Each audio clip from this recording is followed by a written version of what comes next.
¿Dónde estés tú? Para que me pudiera.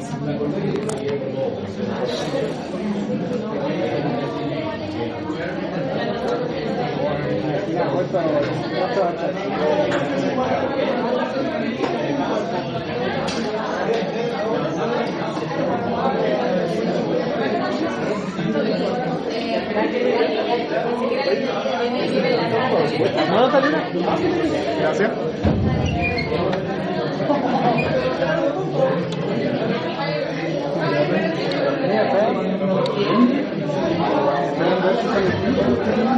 Mucho, ¿llevan a jugar fútbol? ¿No está en el grupo? No, no le echamos.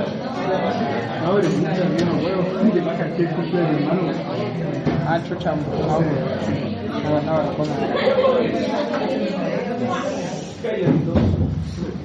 Ya pues, vamos a continuar. No, es lo máximo que...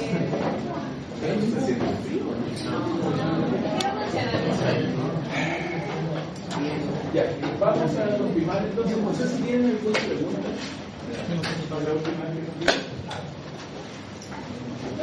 Díganme. Les permitiría que mi sistema se la separara sentado al costado porque Sí. por el tema de... Absolutamente. ¿Y por qué se decidió hacerlo sentado y no tomar el examen? Da lo mismo como se haga, lo importante es que sea reproducible, que siempre sea igual. Y es más cómodo para los pacientes, para las personas. Lo importante es que siempre se haga en las mismas condiciones. Esa es como la idea. ¿Sí? Claramente influye en los volúmenes, si uno está sentado, si uno está bien. Aun cuando está sentado bastante bien, no va a tratar mucho, pero igual puede variar un poco. Lo importante es que se haga en las mismas condiciones siempre. Eso pasa siempre con los exámenes, que la idea es que independiente que tengan algún seco, el seco sea conservado siempre. ¿Sí? Ok. Entonces, quedamos acá, ¿cierto? Hablamos de la compresión dinámica, ¿cierto? El fenómeno de compresión dinámica, que era lo que explicaba, o una de las principales causas que explica el cierre de la vía aérea pequeña en la fase independiente de esfuerzo en las curvas flujo-volumen. ¿Sí? Y explicamos que era básicamente que se formaba una gradiente de presiones y llegaba un momento en el cual, como se ve acá, como se ve aquí, la presión intravía aérea se iguala a la presión intrapleural y cuando eso ocurre, por sobre ese punto de presión, la vía colapsa. ¿Sí? Y eso explica el cierre espontáneo de vía pequeña. ¿Sí? Y además esto es dependiente de todos los mecanismos con los cuales la vía se mantiene abierta, que tiene que ver con los tabiques y las propiedades elásticas.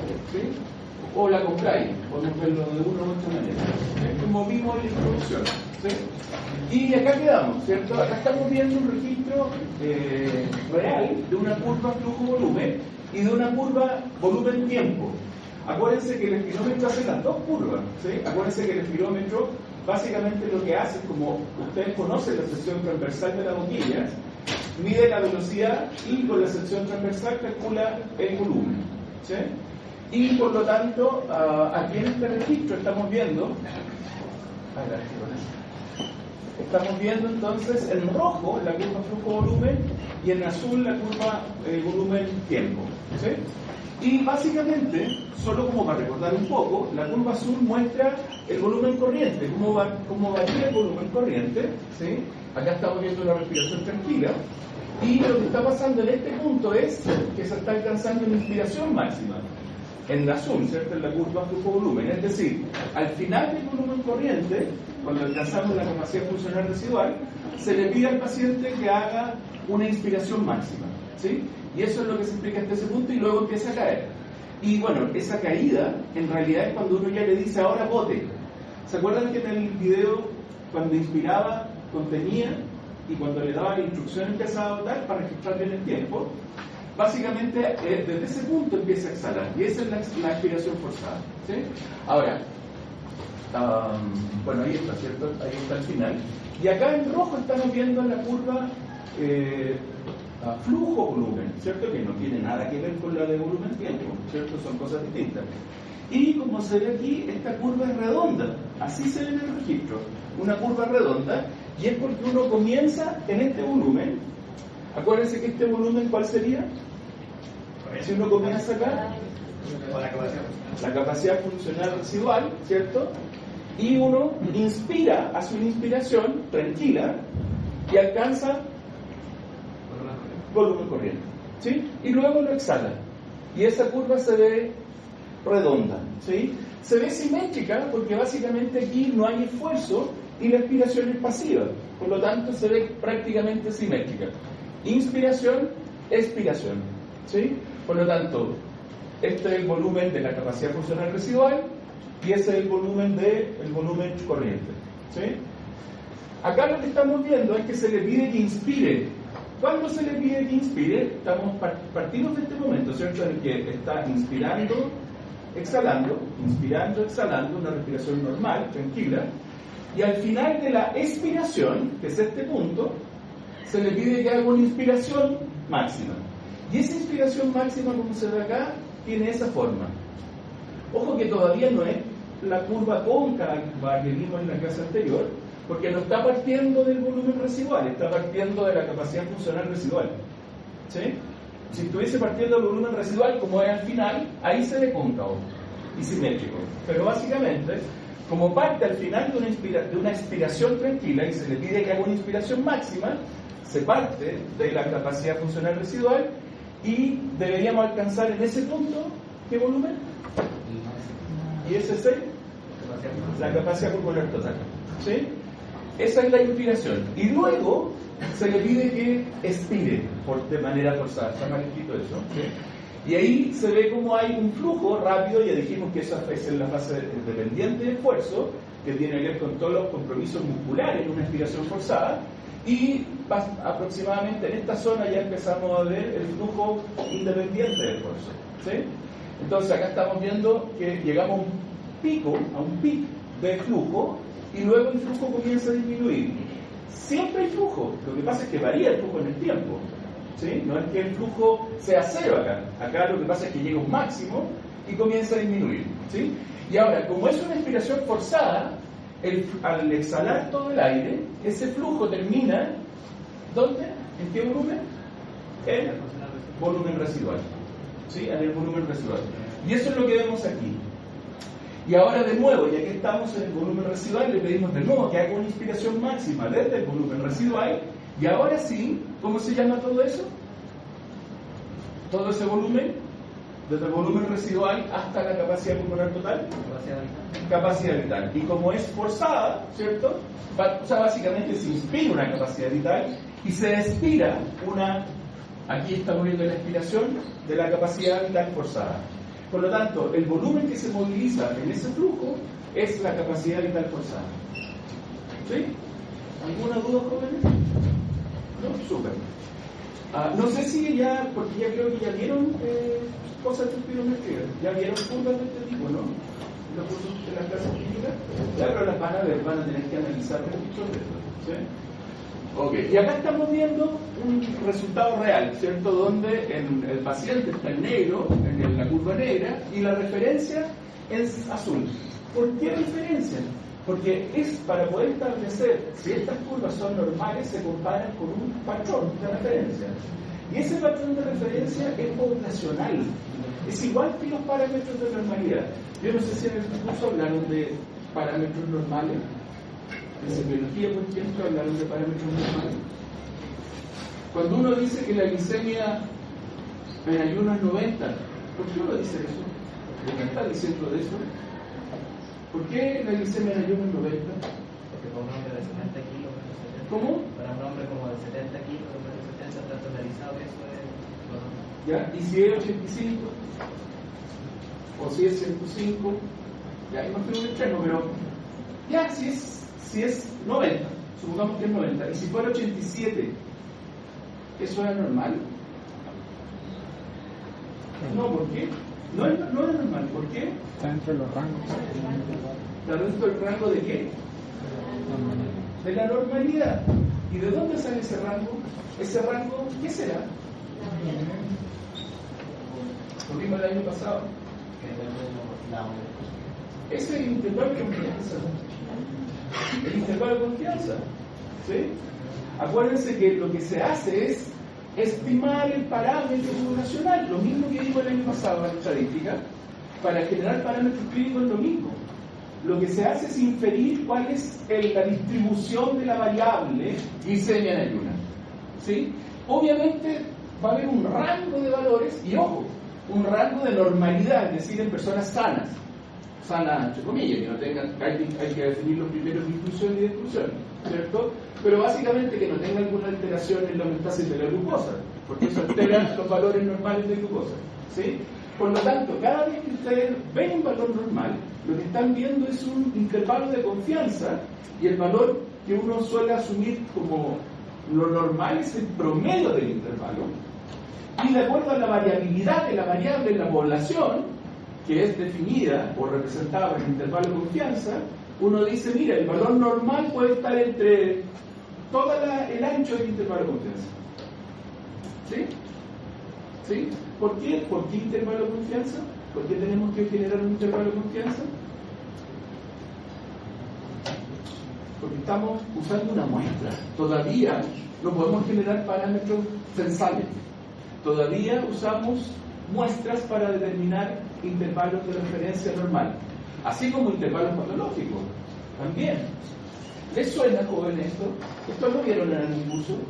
¿En semiología, por ejemplo? ¿No? Ya, es súper importante saber de dónde vienen los rangos. De hecho, cuando uno dice 90, en los resultados de las pruebas bioquímicas, de los hemogramas, de lo que sea, aparece rango de referencia. Ese rango de referencia es el intervalo de confianza.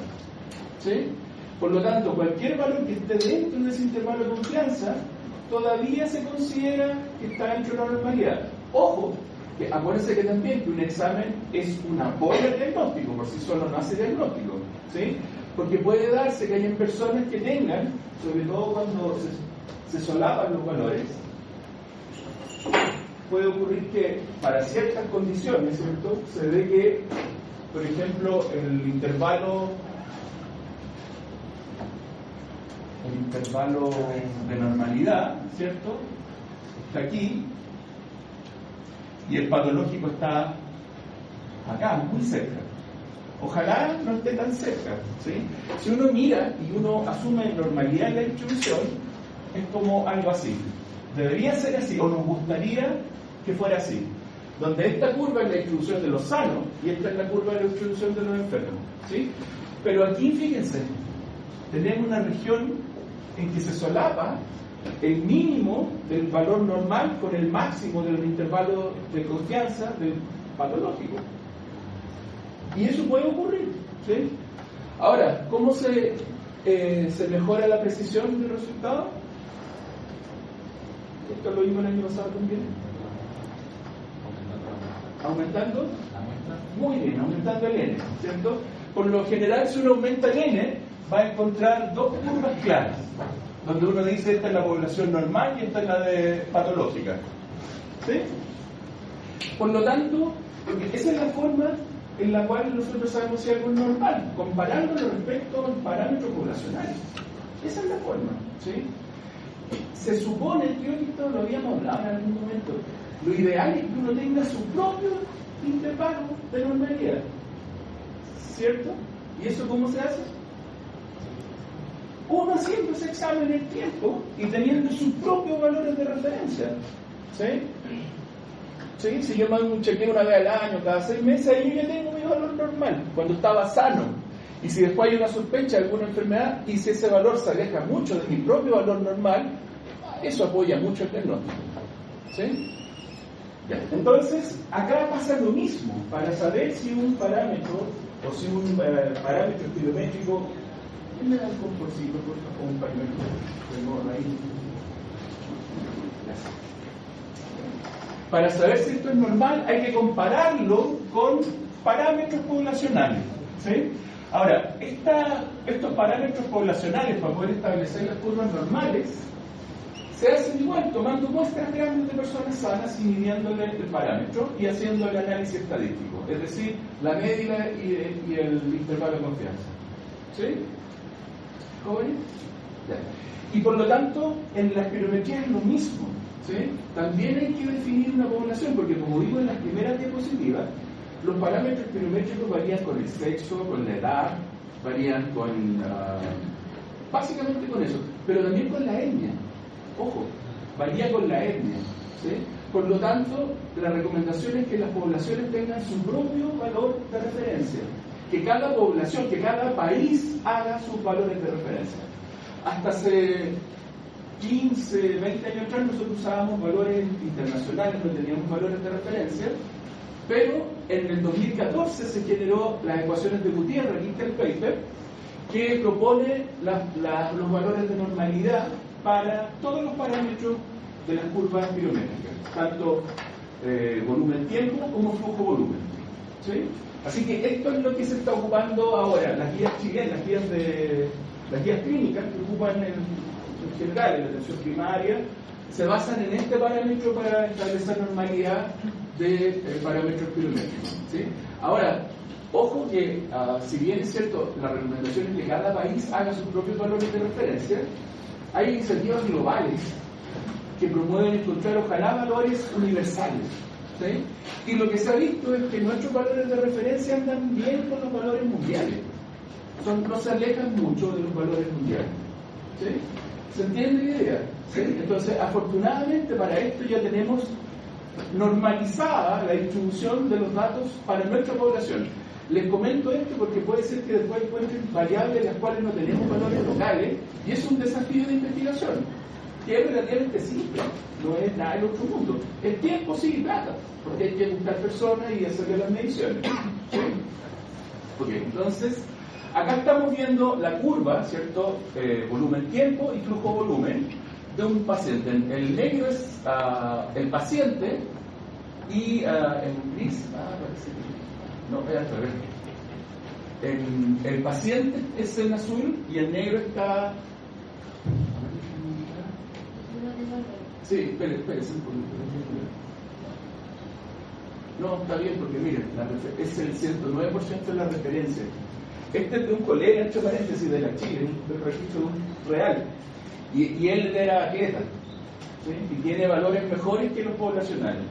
Es decir, fíjense, aquí está el valor de referencia, la mejor de las repeticiones, porque hay que repetir 3 o 4 veces hasta que sea un resultado reproducible, y de esos resultados se deja el más alto, el mejor, ¿sí? Pero tienen que ser relativamente similares.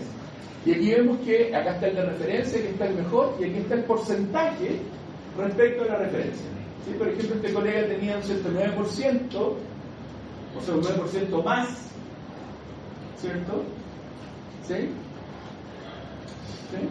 ¿Cierto? De la capacidad vital forzada. Aquí está el FEB, tenía un 114, y el porcentaje de referencia. Esto es una razón, ¿sí? Y vamos a definir estas dos variables, pero básicamente es lo que está ahí. Esto es el flujo respiratorio forzado entre o cuando se ha exhalado entre el 25 y el 75% de la capacidad vital forzada. O sea, es la parte media de la curva flujo-volumen. Vamos a mirar en detalle, ¿sí?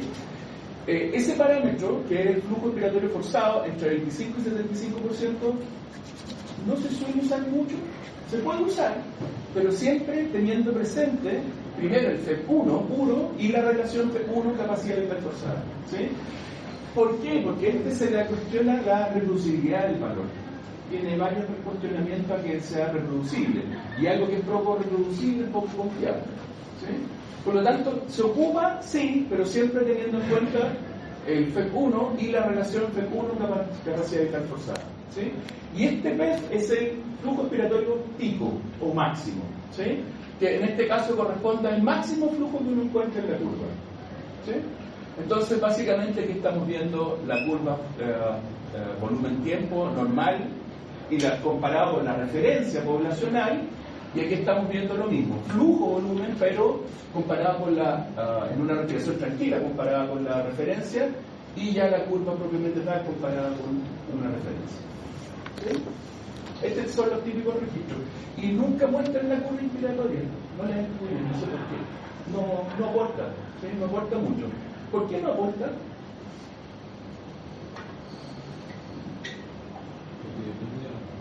Depende de la musculatura voluntaria. ¿Sí? Podríamos decir que es similar a la primera curva, a la primera fase de la curva respiratoria, que es dependiente de esfuerzo, ¿sí? Y eso no nos entrega mucha información y es muy variable dependiendo de cada individuo, ¿sí? Lo que sí nos entrega información es la parte de la curva independiente de esfuerzo, ¿sí? Okay. Bueno, esto ya lo habíamos comentado, ¿cierto? Está hecho promovido, entre paréntesis, por la Sociedad Chilena de Enfermedades Respiratorias, y este es el estándar que se ocupa, ¿sí?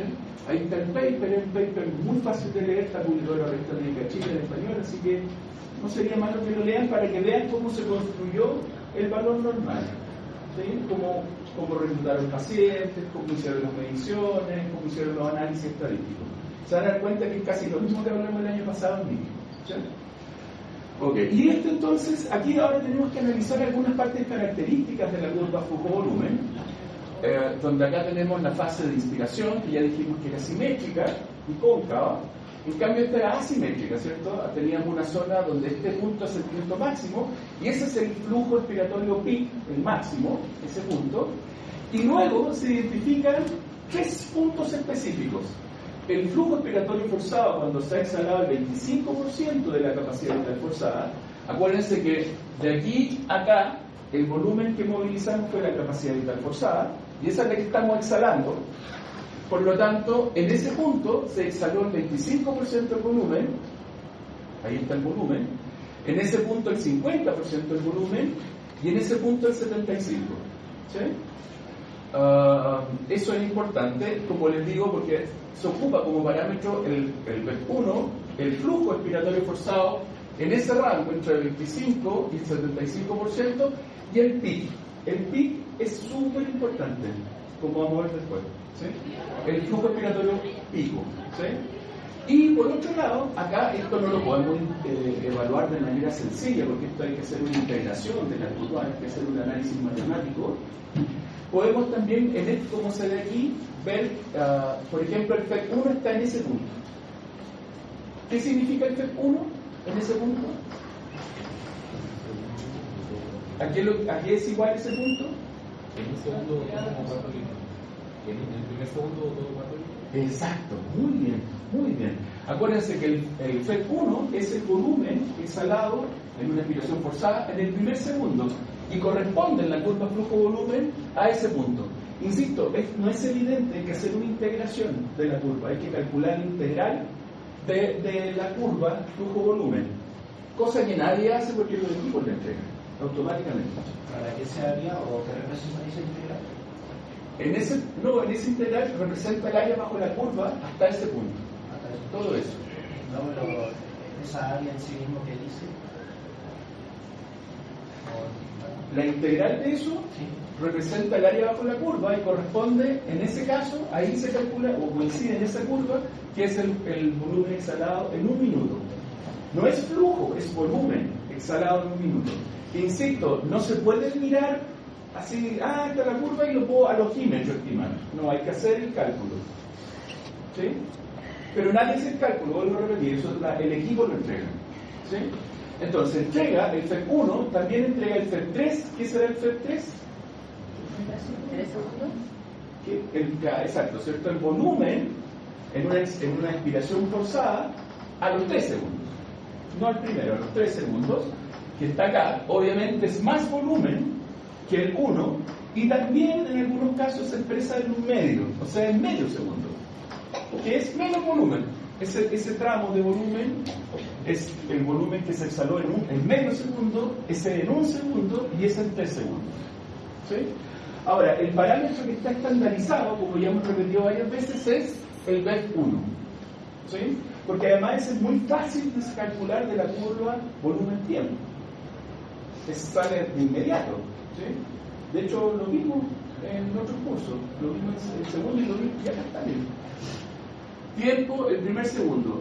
1, 2, 3, 4, 5. Uno simplemente tiene una recta hacia arriba y interpola en el eje de volumen y tiene el volumen que se elimina en el primer segundo. Eso lo pueden mirar ustedes del gráfico. Se puede estimar al ojímetro, ¿cierto? No es muy difícil. 1, ahí, ¿cuánto será? Al ojímetro. Eso sería 2, o sea, ese es 1. Va de medio litro en medio litro. Medio litro, 1, 1,5, 2. Sería aproximadamente 1,5, 1,6 a los kilómetros. ¿Cierto? Bien. Creo que en el caso del PEP, también hay un porcentaje que tiene que ser, porque recuerdo que en la clase pasada dijo que el PEP 1 tenía que ser mayor al 70% para que fuera normal. La verdad es que más que un valor estandarizado, lo que habla es que el compromiso de la vía era pequeña. Simplemente eso. Como que tiende a dar una idea del compromiso de la vía pequeña, pero el BEP 1 ya lo da. ¿Sí? Son parámetros más finos que en realidad en atención primaria rara vez van a evaluar. Es para que sepan que existen, ¿sí? Pero el que sí tienen que saber es el BEP 1, ¿sí? En el primer segundo. ¿Sí? Eso. Bueno, y acá, como estamos viendo en la otra, tenemos el volumen, el flujo, perdón, inspiratorio forzado cuando se inspiró el 25, el 75 y el 50. Ahí está en esa curva. ¿Sí? Y ya dijimos que esa curva es simétrica. ¿Sí? Y aquí está, información que entrega el BEP 1. Lean, por favor.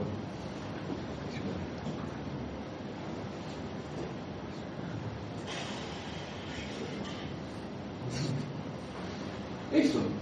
Este parámetro por sí mismo es muy indicador, es muy revelador. ¿Sí?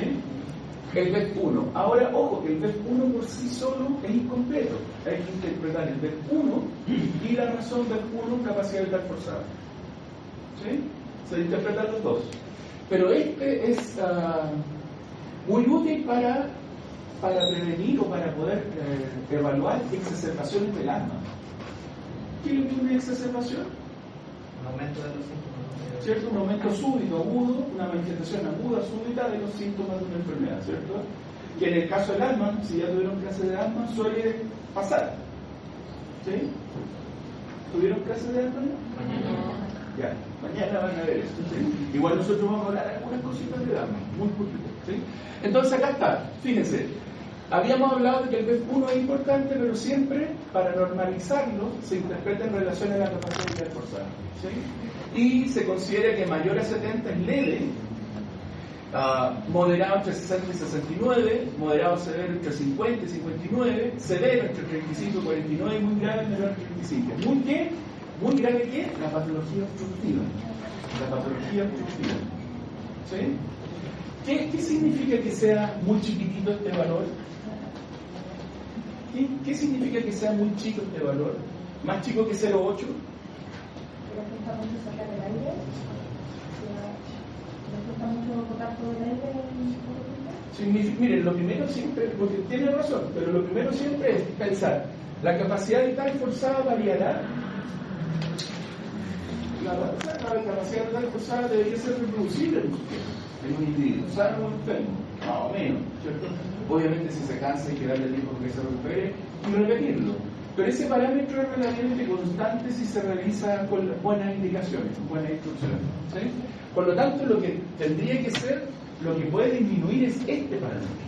Y ese parámetro disminuye por obstrucción de la vía aérea pequeña. ¿Sí? Por el BEP 1. El BEP 1. Porque, imagínense, si disminuye, ¿qué significa? Que en vez de ser 0, disculpen, acá está, el FEP 1, en vez de ser 3,8 segundos, es 2 segundos. Ese mismo volumen lo tenés que botar en más. ¿Qué significa? Que se modifica la curva del volumen. Ya, pero miren, si el FEP 1 es, aquí está la referencia, 3,83, esa es la referencia, eso es lo que debería ser en población normal, y es menos. Le cuesta más botar en la misma cantidad de tiempo, le cuesta más botar. Bota menos volumen en un segundo. Expira de manera forzada menos volumen en un segundo. Y si expira menos, quiere decir que hay una obstrucción. Algo está generando un aumento en la resistencia a la salida del flujo. Y sobre todo, asociado a la vía aérea pequeña. ¿Sí? ¿Por qué a la vía aérea pequeña? ¿Cuál es la respuesta? ¿Cómo? ¿Que por qué da cuenta de la vía aérea pequeña? ¿O por qué uno puede decir con toda propiedad que se refleja en la vía aérea pequeña? Porque por la compresión dinámica, porque esa es la fase independiente de esfuerzo. Eso es lo que uno observa en esa fase. El comportamiento de la vía aérea pequeña uno lo observa o se refleja mejor a través del FEP1. ¿Sí? Ok. Entonces, obviamente, para que esto disminuya, significa que este valor es menor. Y si este valor es menor, significa que estamos eliminando, exhalando de forma forzada, menos volumen, o sea, hay una obstrucción o un obstáculo a eliminar el volumen, sobre todo en la fase independiente del flujo. ¿Sí? ¿Sí? Okay. Y esto obviamente tiene que ser comparado respecto a un grupo de referencia. ¿En qué casos podría variar la capacidad vital forzada? Aquí hay una cosa muy interesante.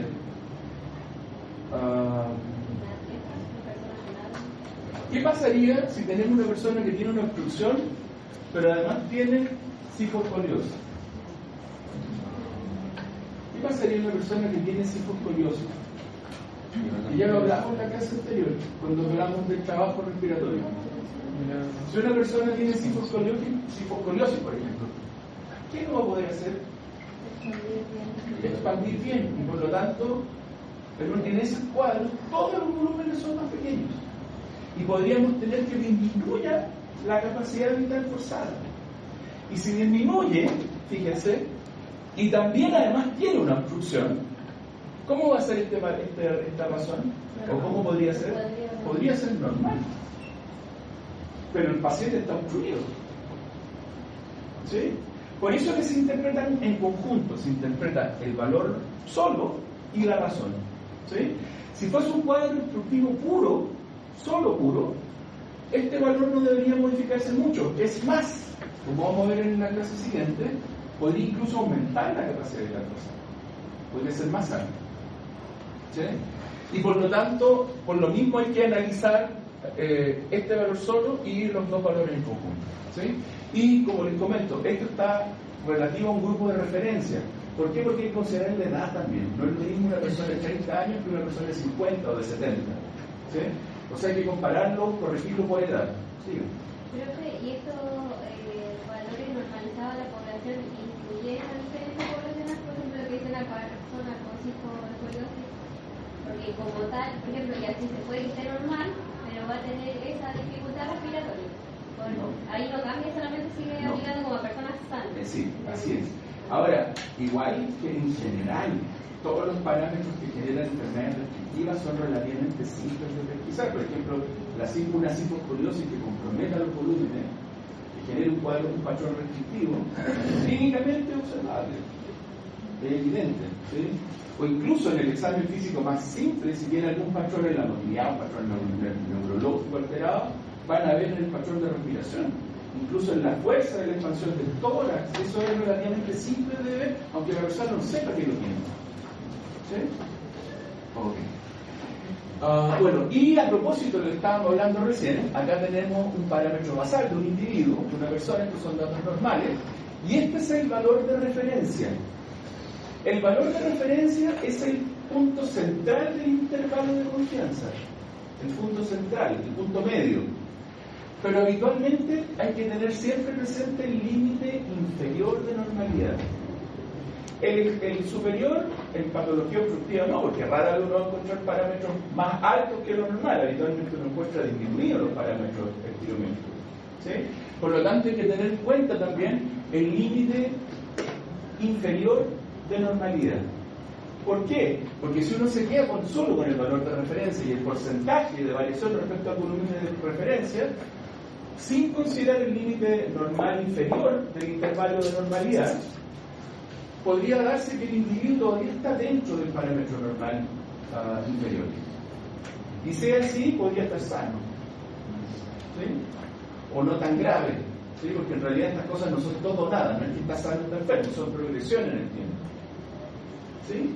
¿Todo bien? Bueno, y acá por lo general así les van a entregar los resultados. El valor predicho, el mejor valor que registró el paciente y el porcentaje respecto al valor predicho. y en base a eso ustedes pueden calcular, por ejemplo, cuánto varió respecto a la capacidad vital forzada, el FEP1, la relación FEP1 capacidad vital forzada, ¿cierto? Ahora, fíjense que en algún momento, de hecho en la clase, el segundo, yo les decía que para considerar un patrón obstructivo tendría que ser menor a 0,8. ¿Se acuerdan de eso? ¿Que era 0,8? ¿Ustedes se acuerdan? ¿Ustedes se acuerdan? Bien. 0,8, pero 0,8 es, ¿qué cosa? El valor central del intervalo. Hay que considerar hasta el límite inferior, que es 70. Por eso creo que aquí en clínica habla de menor a 70. ¿Sí? Hasta 70 todavía se puede considerar normal, todavía está dentro del límite normal. ¿Sí? Pero bajo 70 ya sin duda hay un compromiso de ese parámetro respiratorio. ¿Sí? Okay.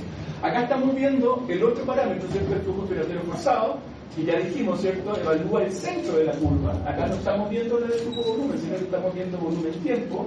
Se puede calcular de las dos.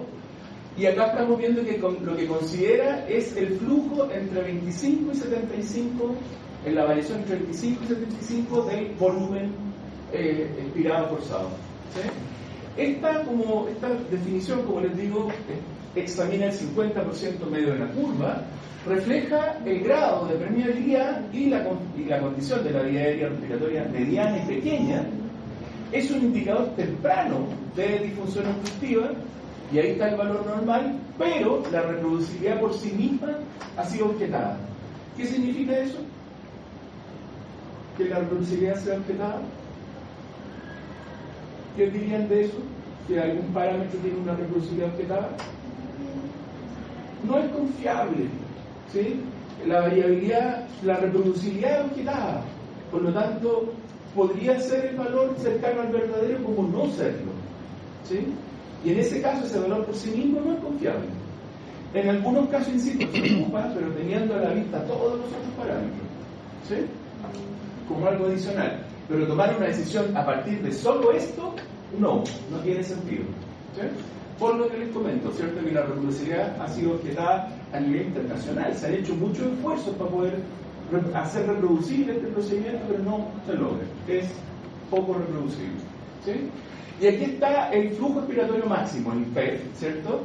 Que se refiere al caudal o al flujo máximo alcanzado durante la expiración forzada desde una capacidad pulmonar total, que es la curva que hemos visto, ¿sí? En el caso de los asmáticos, se utiliza para identificar la gravedad de la obstrucción de la vía respiratoria.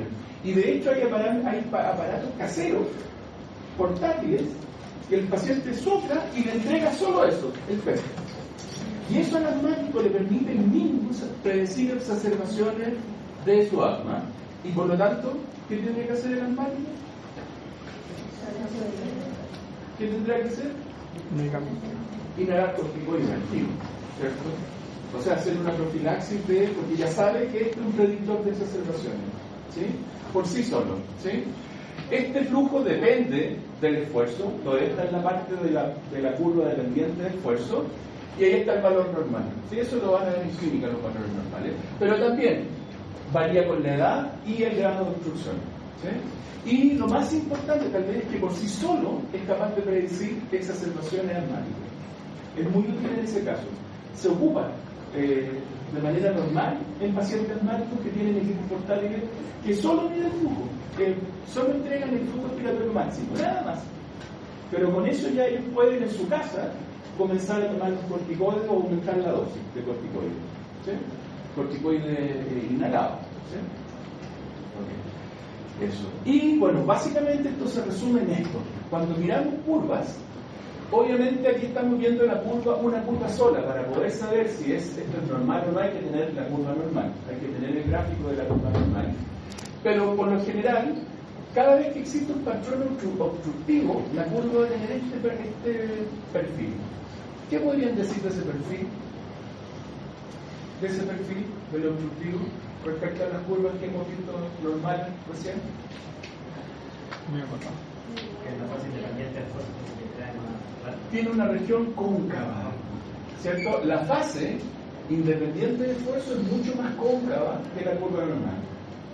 No podemos decir nada del volumen todavía porque no tenemos a la vista la curva normal, pero podrían haber cambios en los volúmenes también. ¿Sí? Pero lo importante, o lo que es evidente, o sea, si ustedes ven una curva que tiene una concavidad en la fase expiratoria y sobre todo en la región independiente de esfuerzo, eso es un patrón obstructivo, al tiro. ¿Sí? ¿Qué cosas pueden ser habitualmente patrones obstructivos? Asma, EPO y bronquiectasia. Esas son como las tres entidades que pueden usar como un patrón de este tipo espirométrico. ¿Sí? Ahora, ¿cómo? Tuberculosis. Sí, pero la tuberculosis no se... Lo que pasa es que la tuberculosis es una muy buena observación. No se clasifica dentro, produce obstrucción, pero eso es una infección respiratoria. ¿Y por qué? Porque en estos patrones obstructivos que acabamos de decir, no hay patógeno. No hay patógeno. En la bronquiectasia, en el EPO y en el asma, no debería haber un patógeno responsable. ¿Sí? Vamos a ver las bases de esas dos, del EPO y del asma. ¿Sí? Por lo tanto, en el caso de si fuera tuberculosis, si hay una obstrucción, ¿por qué va a ser? Si hay una tuberculosis, por la respuesta inmune contra el patógeno. ¿Sí? Sobre todo si hay una tuberculosis activa. ¿Cierto? Pero ahí relativamente la causa está debilitada y lo primero es tratar de erradicar la tuberculosis y cruzar los dedos y eso resuelve el problema, la obstrucción. ¿Sí? Porque en ese caso, si hay un cuadro de tuberculosis, o pensemos en algo más cotidiano, ¿cierto? Un virus respiratorio en los niños, ¿cierto? O una neumonía, ¿cierto? Lo más simple es pensar que si hay una obstrucción se debe a qué? A la respuesta inmune. A la respuesta inmune. Y cuando usted elimine el bicho, bueno, ustedes saben que los virus, la mayoría son autolimitados, ¿cierto? Cuando el virus se limpia y se cae, debería resolverse el problema. ¿Sí? Esta obstrucción, esto es útil para patología. Y porque además, la tremenda diferencia. ¿Cómo discriminarían de inmediato, por ejemplo, un virus respiratorio sincicial de un EPO o de un asma? Hacia el tiro. Al tiro. Y no se van a equivocar nunca. Fiebre. Fiebre. Si hay un patógeno, va a haber fiebre. Más o menos no va a haber fiebre. En el EPO y en el asma no hay fiebre.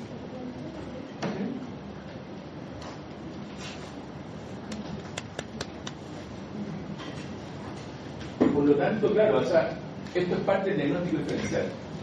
Es un elemento más del diagnóstico diferencial. Ya, entonces este es el patrón restrictivo. Y acá tenemos un patrón restrictivo. Esta es la típica curva. ¿Qué dirían de la curva del patrón restrictivo? Ya, eso usted tiene razón. Lo primero que uno podría decir es que los volúmenes movilizados son menores.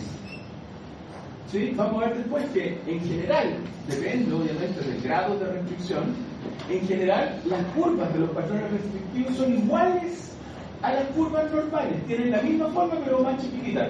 Es una copia en miniatura. ¿Eso qué significa? Si la copia es miniatura,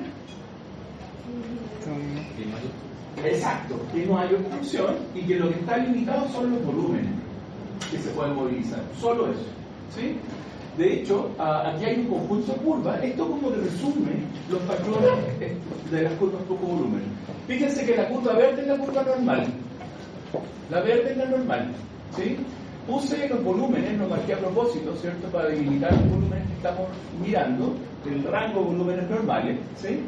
Y fíjense la curva naranja. ¿Qué pueden decir de la curva naranja? Comparada con la normal. Siempre hay que comparar con la normal. ¿Qué dirían de la curva naranja? Volumen inicial es mucho mayor. Entiendo. ¿Cómo son los flujos? Puede ser que sean normales, pero tienen volumen. O sea, primero fíjense, los flujos, ¿qué sería el PIC? ¿Cómo es el PIC en ese patrón restrictivo? Miren, la curva naranja es fibrosis pulmonar. ¿Cómo son los PIC? Un poco Más alto, pueden ser más altos, ¿sí? Y eso suele ocurrir en estadios avanzados de enfermedades fibróticas, que aumentan los PIC. ¿Eso qué significa? Que el flujo es mayor, no hay obstrucción, e incluso la elasticidad está aumentada, se puede exhalar más rápido, ¿sí? Aun cuando el estadio temprano es casi del mismo tipo de una curva normal. Pero sí que es característico, comparado con la curva normal, los volúmenes que movilizan, la capacidad vital forzada. Fíjense que acá, acuérdense que está el volumen residual y aquí está la capacidad pulmonar total, ¿sí? Ojo que aquí los números parten de 0 hacia allá, está lo mismo, ¿no? Es un delta volumen. Son cambios de unidad de volumen, ¿cierto? Si parto de acá, cuento las rayitas y sé que de aquí parto el volumen residual a la capacidad pulmonar total, ¿cierto? Lo que importa es el delta volumen, ¿sí? Por lo tanto, claramente aquí, si uno estima al ojímetro, ¿cuánto es la capacidad vital forzada? 6 litros en el paciente normal. Y en la curva restrictiva, en el paciente que tiene fibrosis, 1, 2, menos de 3. O sea, el volumen que puede movilizar disminuye. Y eso es lo característico del patrón restrictivo. Insisto, en casos avanzados el pico puede aumentar, pero habitualmente tienen picos similares a la curva normal. Tanto inspiratorios como expiratorios tienden a ser similares, ¿ya? ¿Sí? Pero lo que varía es el volumen que moviliza. En el patrón restrictivo hay una distribución considerable de volumen. ¿Sí? Ok. Lo otro en el enfisema, fíjense, entre paréntesis, miren, en la curva naranja estamos viendo un patrón restrictivo, en particular fibrosis, y el otro es enfermedad de la pared, ese de ahí, la curva moradita. Fíjense que es parecida a la verde, es una verde media chiquitita. Ya alguien podría quererlo ver cóncavo, sí, pero lo que caracteriza es que es más chica que la otra, que la verde, ¿sí? Pero que hay un problema o una alteración de la pared. ¿Qué puede producir una alteración de la pared? ¿Lo mismo? ¿Qué puede producir alteración de la pared? Psicoescoliosis, enfermedades neuromusculares, cualquier problema a los músculos o lo que controla los músculos. ¿Sí? Ok, y en el caso de la obstructiva, fíjense, tenemos en la curva roja el enfisema. ¿Qué podríamos decir del enfisema respecto a la curva normal? Hay una cosa re interesante acá, que la vamos a ver a continuación, pero ¿dónde parte? Fíjense, ¿dónde parte comparado con la curva verde? En el enfisema, en la curva roja. Esa es la roja. ¿Sí? No se ve como rojo, pero es rojo. ¿Sí? Esa es la roja. ¿Sí? Porque esa es morada, esa es la roja. Esa es la rojita. Es un paciente con enfisema. Y la verde es la normal. ¿Qué pueden decir del paciente con enfisema? Si uno compara esa curva con la curva normal, primero que hay concavidad. Es cóncava la zona, esta zona es mucho más cóncava. Fíjense que aquí tiene una recta, en cambio aquí tiene una caída, tiene como un hoyo, que es la zona independiente de fuerza. ¿Sí? Pero ¿qué más? ¿Qué más podrían decir respecto a los volúmenes? La capacidad vital forzada, ya eso, ¿cierto? Podría estar normal, podría estar acortada, pero lo importante es que ¿de dónde está partiendo? En vez de partir de aquí, parte de aquí. ¿Qué significa eso? Que el volumen residual es muchísimo mayor. Aquí parte en este punto y aquí parte ahí. El volumen residual es en ese eje es mayor. Hay más volumen residual en ese paciente. Hay un mayor volumen residual. ¿Y qué significa eso? Que haya mayor volumen residual. Que aire que no puede, pero un aire que no puede movilizarse. Ya, acuérdense de eso. A ver, el aire se cambia igual. Lo que pasa es que no es capaz de expulsarlo. queda aire basalmente mayor, queda más aire alojado en los pulmones en condiciones basales. Y como hay más, quiere decir que no fui capaz de expulsarlo. Aumentó respecto a lo normal. Acuérdense que el volumen residual es aquel aire que no puedo expulsar. ¿Se intercambia? Sí, se intercambia. Ojo de pensar que el volumen residual es aire que no se intercambia, eso es falso. El aire se intercambia. Lo que pasa es que el volumen que queda alojado en el pulmón es un volumen que queda alojado, fijo, que está ahí, ¿sí? Pero no es el mismo aire, ¿sí? De hecho, cuando veamos un eco, vamos a hablar del atrapamiento de aire. Eso también induce a confusiones, porque uno piensa que el aire queda atrapado. No queda atrapado.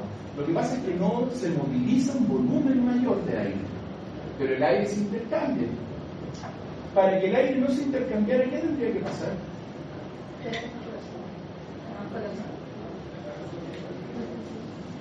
Algo que no debería ser en la realidad.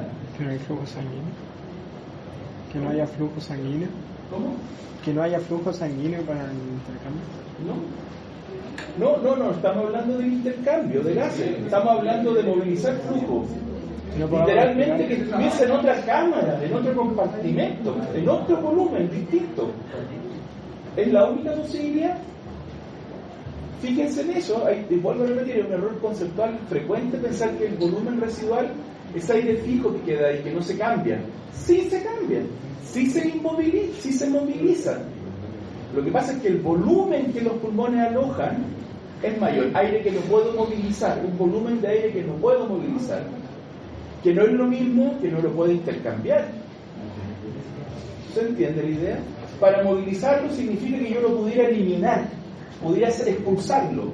No lo puedo expulsar, pero puedo intercambiar ese aire todo el rato. ¿Por qué? ¿Cuál es la explicación? Lo dijimos en la clase pasada. Difusión. Acuérdense el ejemplo que les di. Piensen en alguien que se murió. Alguien que se murió ya no mueve los pulmones, no está respirando, ¿cierto? Intercambia el aire con el medio externo. Todo el rato lo intercambia, pero de manera pasiva. Para que no lo intercambiara, ¿qué tendría que hacer? Muy bien, taparle la nariz, taparle la boca, para que no lo pudiera intercambiar. Pero si hay una continuidad con el medio exterior, el aire va a difundir. ¿Sí o no? Sí, va a difundir. ¿Ya? Ok, entonces eso es lo importante. Tanto en la bronquitis como en el enfisema pasa algo similar. Las curvas se hacen más cóncavas y disminuye el volumen en general. ¿Sí? Disminuye el volumen que puedo movilizar, porque si disminuye el volumen que puedo movilizar es porque aumenta el inmovilizado, aumenta el volumen residual. De hecho, lo vamos a ver después cuando vamos a EPO. Pero si aumenta el volumen residual, ¿qué más debería aumentar? La capacidad. ¿Cuál? Residual funcional. Porque eso depende del volumen residual. Okay. Y entonces aquí estamos viendo, así a grosso modo, estos son de libro obviamente, tres grandes escenarios. La curva normal, un patrón obstructivo, que fíjense que es una curva de menores volúmenes, se movilizan menos volúmenes, aquí está como escrito el volumen normal, y además los pics son menores, en este caso, en este ejemplo, y en el patrón restrictivo vamos a ver que también disminuye el volumen. Aquí estamos viendo el eje cambiado, por eso está corrido hacia acá, recién lo vimos hacia allá. Depende de cómo interpretemos el eje. Lo importante es compararlo con la curva normal. Claramente ese volumen es mayor que ese. Y eso es lo que caracteriza, en este caso, a este patrón restrictivo. ¿Cierto? Volviendo a lo repetir, entonces el delta de volumen de la curva normal es mucho mayor que en el patrón restrictivo, ¿cierto? En el restrictivo es menor que en el normal, es mayor. Tiene razón. ¿Sí? Okay. Y esto que estamos viendo acá es algo que probablemente no vean más, pero ¿qué están viendo aquí?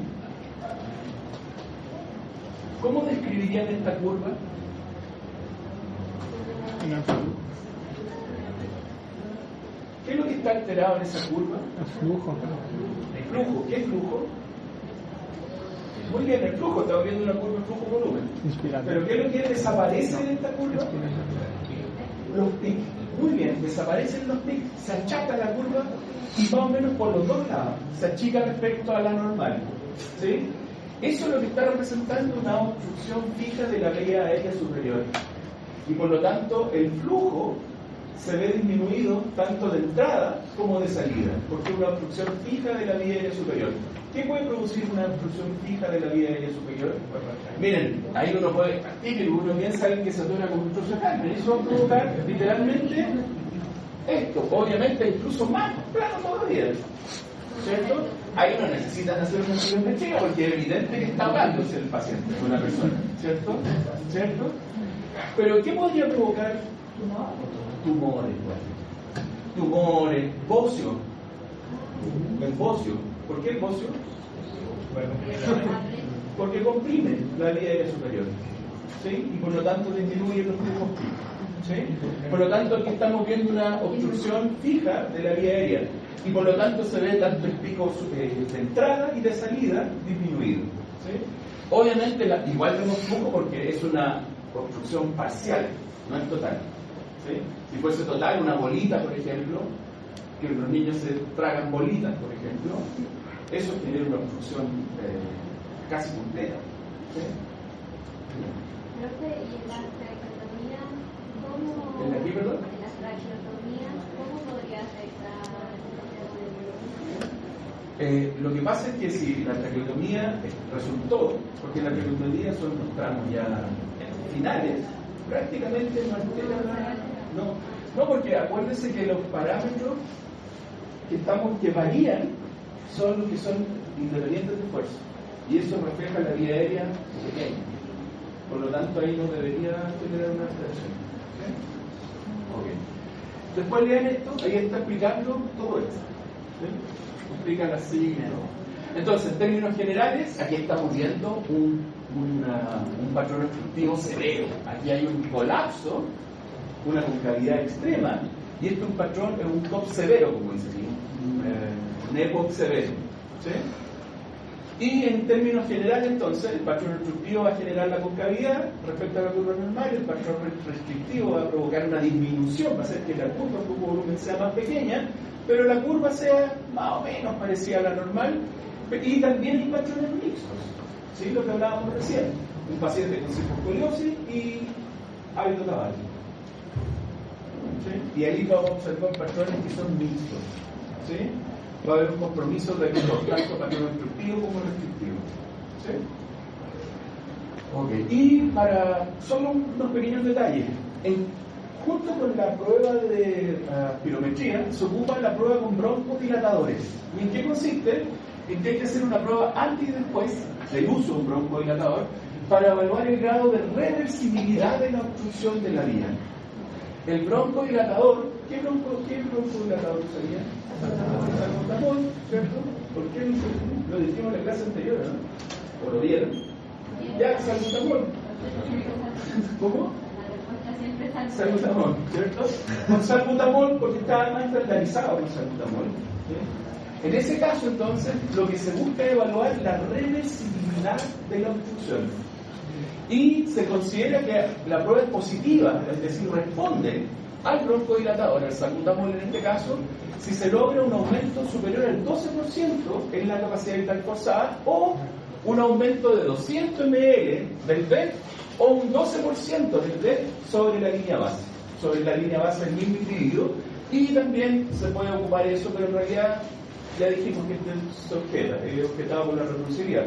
Pero entonces, se aumenta más de un 12%, al menos un 12%, la capacidad vital forzada, o el VEF1 aumenta 200 ml o un 12% respecto a la línea basal del mismo paciente, ¿sí? Significa que responde el broncodilatador, responde el salbutamol. Decía que la capacidad vital forzada no cambiaba de los objetivos. Sí, igual se checa. Igual es una alteración en la capacidad vital forzada. una pequeña, es que depende del patrón, pero igual hay una disminución de la capacidad de transversal. ¿Se la muestra la Bien, sí. Lo que pasa es que las curvas que vimos nosotros recién son curvas como idealizadas, son curvas así ultra reales, pero estas cosas son, estas patologías son un espectro de la interpretación. ¿Tenía una pregunta? No, hay que ser muy claro sobre el bronco.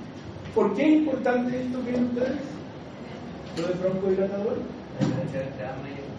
Para distinguir entre asma y EPO. Es súper valioso por eso. ¿Sí? ¿Por qué? Porque el asma responde, sobre todo en estadio temprano, al broncodilatador, en cambio el EPO no responde. ¿Sí? Entonces, como criterio diagnóstico es súper valioso. ¿Sí? Y aquí está lo que estamos viendo, ¿cierto? En rojo está la respuesta con broncodilatador y en verde sin broncodilatador. Y aquí se ve que hay una respuesta, ¿cierto? Aumenta el flujo máximo y también hay un aumento moderado, ¿cierto?, de la capacidad vital forzada. Si uno compara esa longitud con esa. Y ahí también, claramente, el BEF1 aumenta. ¿Sí? ¿Aumenta o no? Así es evidente, acuérdense, uno tirar una línea, aquí corta ahí y aquí corta ahí. O sea, hay una respuesta así, pero muy importante al broncodilatador. ¿Sí? Entonces, en resumen, se va a hablar de un patrón obstructivo definido en base a una reducción de una o más pruebas de flujo pulmonar y la capacidad vital tiende a disminuir y el volumen residual tiende a aumentar con el aumento de la gravedad del proceso patogénico que causa el patrón obstructivo. ¿Sí? Principalmente en EPO. EPO, por ejemplo, provoca que aumente el volumen residual. ¿Sí? Y en el caso del patrón restrictivo, este está definido en base a una reducción tanto en la capacidad vital como en la capacidad pulmonar total, es decir, completo el volumen se disminuye, y el volumen residual y otros volúmenes y capacidades tienden a reducirse, pero de manera variable. Incluso en algunos casos puede aumentar. Hay patologías que aumentan. ¿Sí? Pero lo que es característico del patrón restrictivo es que se reduce tanto la capacidad vital como la capacidad pulmonar total. Eso sí es siempre en un patrón restrictivo. ¿Sí? Y eso ya lo dijimos. ¿Sí? Esto ya lo comentamos en la clase anterior y esto representa un poco, lo vamos a volver a ver en el siguiente tema, pero básicamente esto es una distribución de volúmenes de un pulmón normal, esto es de un individuo con un patrón restrictivo, que básicamente el patrón restrictivo es igual, pero más chiquitito en proporción. Pero se parecen mucho los volúmenes, la composición de cada uno de los volúmenes es igual, pero disminuye en la misma proporción todo. Y en el obstructivo, ¿qué pueden decir del obstructivo? ¿Aumenta qué cosa? Pero antes de eso, total, la capacidad pulmonar total, o sea, uno es evidente porque la suma es más grande, la columna es más grande, aumenta la capacidad pulmonar total, pero lo hace básicamente porque aumenta la capacidad del pulmón en general de alojar aire, pero en particular lo hace a expensas de un aumento del volumen residual. Si se fijan, el volumen residual en proporción es mucho más grande que los otros volúmenes. Por lo tanto, aumenta el volumen total, la capacidad pulmonar total, pero lo hace en particular a expensas de que hay un aumento en el volumen residual. ¿Se entiende eso? ¿Tiene sentido? ¿Sí? Ya, vamos a ver números en la siguiente sesión. ¿Sí? Y eso era respecto a espirometría. ¿Qué hora es, jóvenes? 3:40. Lo que alcancemos a ver luego. Yo le había pedido, de verdad, ustedes no me van a creer, pero le había pedido más tiempo a la Carol en enero. Dije, Carol, necesito el doble de tiempo para todo. Y ahora en marzo, cuando le mandé la fecha definitiva, dije, no, si te va a alcanzar,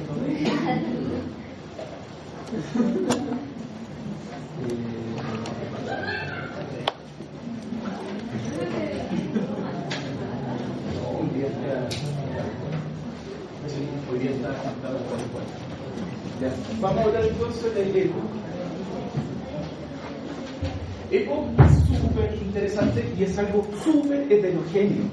Cuando hablemos de hiato, son condiciones sumamente heterogéneas, multicausales. ¿Sí? La verdad es que son patologías, desde el punto de vista fisiopatológico, súper complejas, que tienen interacciones súper complejas. Y ahora hice la revisión de los dos temas y la medicina de precisión ha avanzado un montón. Pero como ustedes todavía no han tenido fundamentos de medicina de precisión, preferí no meterme con eso. ¿Sí? En la malla no vamos a poner medicina de precisión. Les contamos que estamos cambiando la malla, ¿no? ¿No les conté? ¿Te salió? Ah, salió un video. Estamos cambiando la malla. No sé qué va a pasar, pero estamos cambiando la malla. Sigamos. Yo creo, pero miren, es un cambio, yo creo que independiente de la actualización de cosas, por ejemplo, incluir medicina de precisión, cositas de bioinformática, profundizar en la gestión, porque los empleadores se quejan mucho de que no tienen habilidad de gestión, o tienen muy poca habilidad de gestión, y en general ustedes van a llegar a gestionar en la atención primaria. Yo creo que lo más importante, lo que a mí me deja muy tranquilo, es que vamos a centralizar todo. Entonces desaparece FC como ese monstruo gigante, largo, que dura todo el año. No, ahora es lo mismo pero partido, está centralizado todo. PID está centralizado y separado.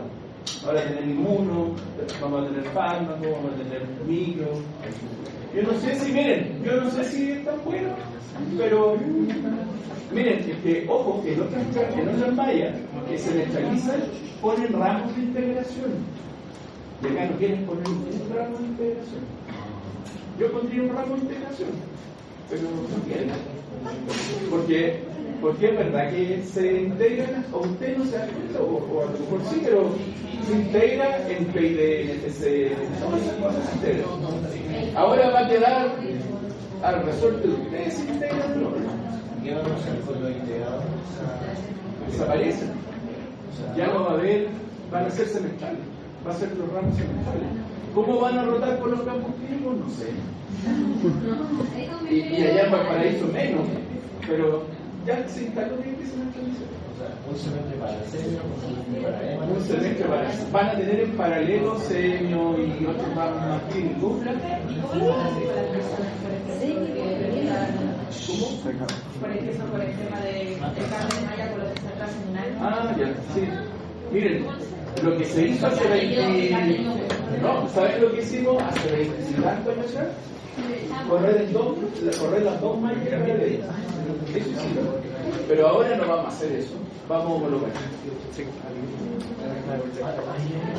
Homologar. Por ejemplo, si alguien reprueba FC, después tiene que hacer en la malla nueva los ramos separados. Se homologa, y cuando pruebe eso, se homologa FC.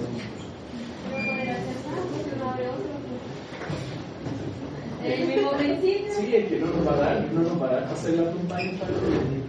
Que aquí tienen la apertura en cadena, toda apertura en cadena. Lo único que es independiente es la sociedad. Bueno, y desaparece ese mismo. ¿La sociedad? ¿Qué cosa? Y ahora,